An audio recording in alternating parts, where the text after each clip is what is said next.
Por felicitar a los autores del libro, porque creo que retoman una cierta tradición sociológica bastante olvidada.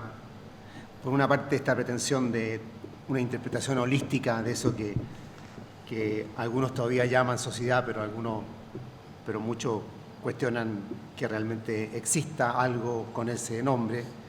Por reponer la perspectiva histórica, por reponer la centralidad del trabajo, o intentar reponerla desde el punto de vista analítico al menos, o más bien lo que yo llamaría genéricamente la dimensión material, para ver la constitución de los actores y sus relaciones, y por la modestia del texto, o sea, porque el texto advierte que la suya no es la única perspectiva posible, pero yo discrepo de un punto de los autores que yo creo que este proceso ha tenido más fuerza de lo que ellos subrayan, lo que yo llamaría, o lo que la empresarialización. No solamente por el peso que tiene la categoría empresario o trabajadores independientes, que es alto, sino por lo que ya señalé antes, por la transformación que vive el propio asalariado. O sea, es un tipo de relación que se basa en la iniciativa del empleado, como decía, cuya remuneración es fundamentalmente variable, ligada a meta, es lo que ese filósofo Byung-Chul Han, lo que él llama el burnout, o sea, una situación donde la explotación, digamos, no tiene límite, pues el propio trabajador es que la tiene internalizada y tiene internalizada la idea que tiene que explotarse a sí mismo. Pero en general, lo que todo esto subraya el trabajo de los autores es que las fronteras tradicionales sobre las cuales se estructuraban las clases o los grupos sociales, o más bien dicho, a partir de las cuales nosotros los sociólogos los clasificábamos o interpretábamos, tienden a diluirse. Ahora, mirando esto con cierta distancia, yo pensaba que muchos de estos rasgos los veíamos ya presentes a comienzos de los 80, pero en ese entonces pensábamos que serían pasajeros.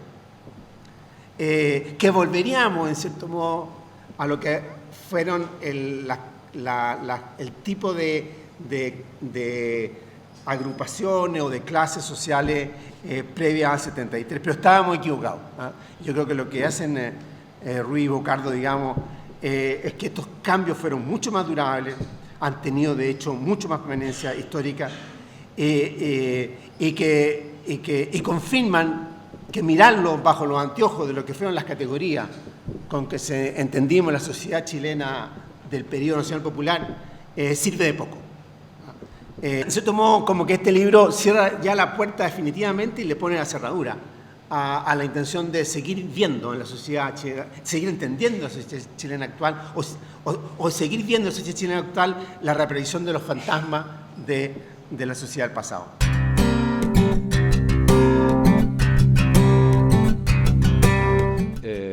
Es un libro fundamental por retomar una tradición de estudios y preguntas estructurales.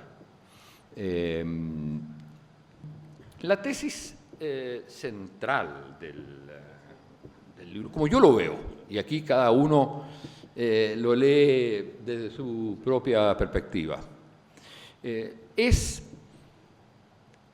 aquí se creó en Chile un modelo socioeconómico, un sistema, llamémosle lo que Boulian llama el Chile actual, aquí se llama el neoliberalismo, en carácter refundacional o en carácter fundacional.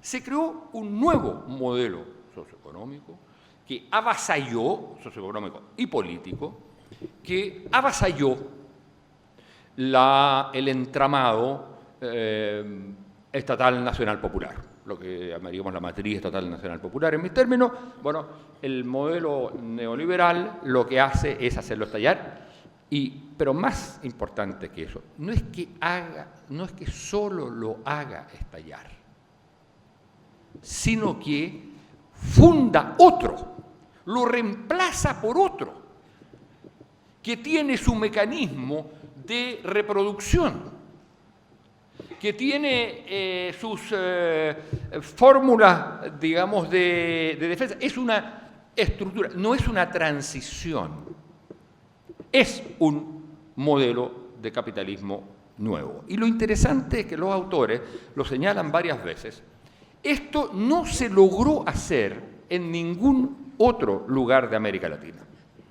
El único país en que coincidió la dictadura con la instalación de un nuevo modelo socioeconómico que transformaba enteramente el anterior es el caso chileno, por razones que no podemos analizar. Pero, digamos, esto es lo central. Aquí estamos en presencia de una nueva sociedad, de un nuevo forma de articulación entre la gente en un espacio territorial y donde existe, digamos, un Estado.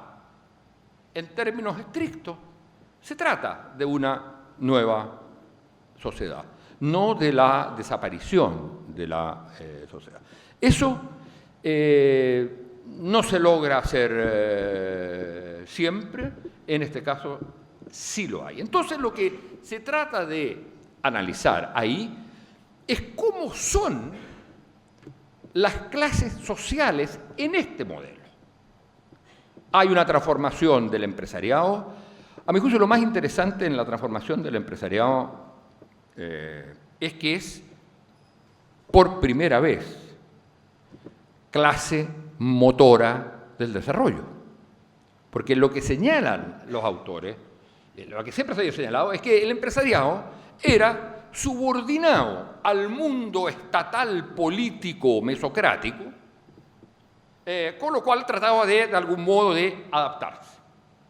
Y que lo que hace precisamente la revolución neoliberal es generar un empresariado que es, yo no me atrevería a decir clase dirigente, porque eso supondría otra cosa, pero sí clase claramente dominante, que subordina al Estado a su visión y a sus intereses.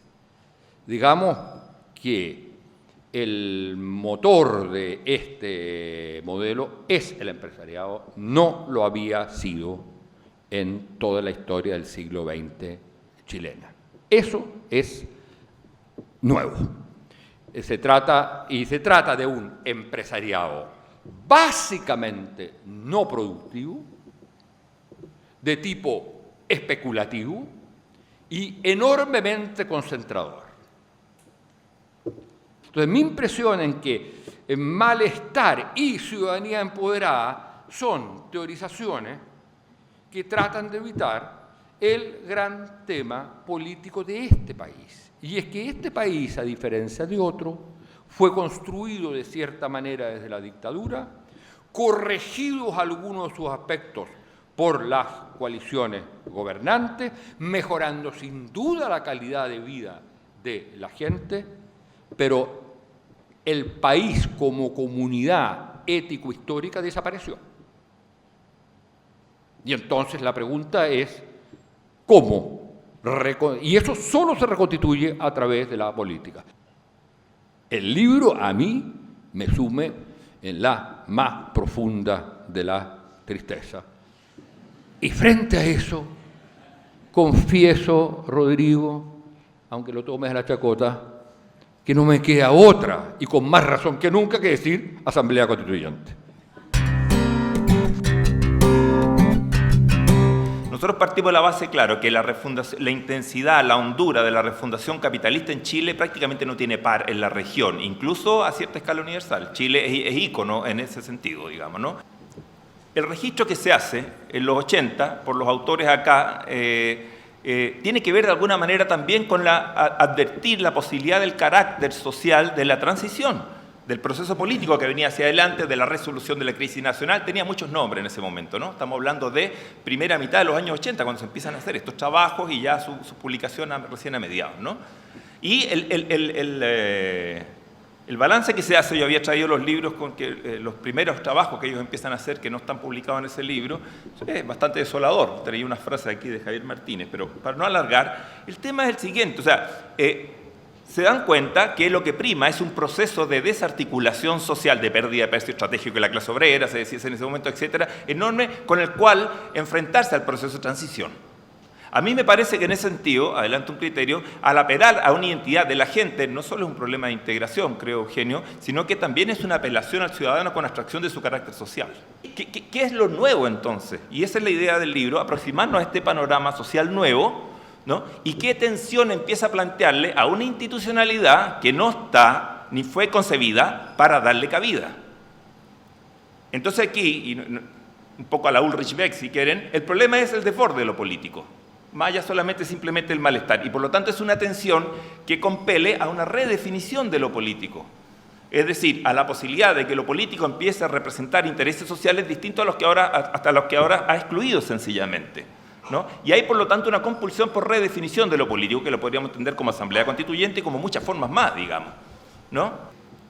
Sí, no más clase, no más clases no. Se ha usado mucho el tema de que como ya no está la vieja clase obrera, entonces desaparecieron las clases. La verdad que por primera vez creo que tenemos un empresariado que es más clase, y clase con independencia, con autonomía, incluso el Estado lo puede colonizar. Recién leía la introducción que el agua hacía estas cifras cuando estaban trabajando, es decir, al sector financiero incluso que domina sin contrapeso, digamos, sencillamente, y que permitan frenar este nivel de, que lo que empieza a ocurrir abajo en la sociedad, de mercantilización extrema de la reproducción social. Muy brevemente, aquí en Chile tenemos dos olas de privatización. La primera es común y no tiene ninguna novedad a todas partes, que es la privatización de las grandes prótesis desarrollistas. Esa es común a todas partes, la encontramos en Argentina, en todos lados. La segunda es esta que terminó inventando una especie de capitalismo y servicio social. Y esa no está en todas partes. Eso ya sitúa en una situación muy ortodoxa de neoliberalismo, le dicen otros, muy avanzado, preferimos decirle nosotros, etcétera, a nuestra. Bueno, y eso implica, entonces, a nivel del individuo, ¿no?, un nivel de contradicción en sus formas de reproducción que no existen en otras partes. El problema no termina siendo entonces Estado versus mercado, como se planteaba en ese momento, porque aparentemente más Estado frenaba al mercado. En este rato le meten más plata, más presupuesto al Estado, hacen más reformas tributarias para agrandarle el presupuesto del Estado, para después meterle más subsidios a este capitalismo y servicio público que se ampara en vouchers estatales. Entonces, no necesariamente los aumentos de presupuesto en gasto social del Estado van necesariamente, ¿no?, a una desmercantilización de la vida. Entonces, más que Estado y mercado, se termina generando una confrontación, diría de algún otro modo, que es mercado-democracia. Yo creo que cuando uno dice que esto es una sociedad desarticulada es porque nuestros criterios de articulación no son los que se aplican. La articulación, yo tengo la impresión que estoy de acuerdo, que nunca existe la desarticulación, y por eso hablé incluso de que el Estado articula la desarticulación. Aquí, ¿cómo se articula esto? Con la suma de las acciones individuales en el mercado, o sea, la mercantilización. Sí, 50%. El otro 50% es la institucionalidad que hace que eso se reproduzca y no se desmorone y no se cambie. Entonces, yo creo que no se puede pensar la subsistencia del modelo neoliberal en Chile todo el tiempo que ha durado, más que la época de la Estatal Nacional Popular, si se quiere, todo lo que usted quiera, si no hablamos en términos de una institucionalidad generada para eso. El tema que tiene este país es la reconstrucción de la legitimidad de lo político. Y para eso tiene que generar espacios en que actores que antes siempre estuvieron mezclados, que siempre fueron lo mismo, pero que siempre estuvieron mezclados, que eran partidos y organizaciones sociales, hoy día no lo están. Hoy día no lo está. Entonces, hay que crear el espacio de eso. De ahí la importancia para desencadenar un proceso que, por supuesto, una Asamblea Constituyente no va a resolver el problema del trabajo, el problema de los marginales de tal tipo, el problema de la mezcla del trabajo independiente con dependiente y todas las cosas notables que se dicen en el libro. Pero genera la legitimidad de un mecanismo cuando tenemos, perdonen, yo soy partidario de este gobierno, pero es un gobierno elegido con el 45% de los votos, no, menos, porque hubo una otra mitad que no votó por él. Entendamos, aquí, guste o no guste, estamos en una crisis orgánica, como les gustaba decir antes. Estamos en una crisis orgánica. Y para eso te requiere soluciones de otro tipo. Se trata de reconstruir la sociedad política, que después podrá resolver esos problemas, quizá y quizá no lo resuelva, pero ese es el tema principal.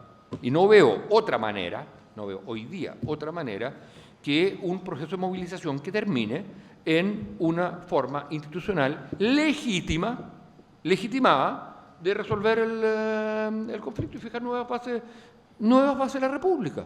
Sí, estamos en eso.